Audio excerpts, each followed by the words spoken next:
Hello ya tuni na sepahan lei akom akete to mawuk dingina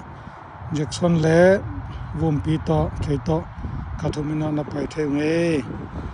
sa ya barkhima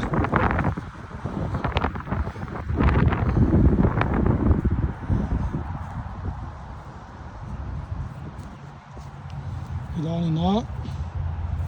dei sai bornela cái hi da pang le pang thai to ki ma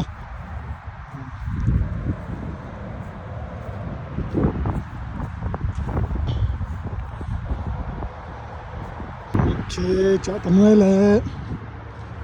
ha gom pi mo ta tama se la ya Jackson ne ya gom pi mo ta thak tama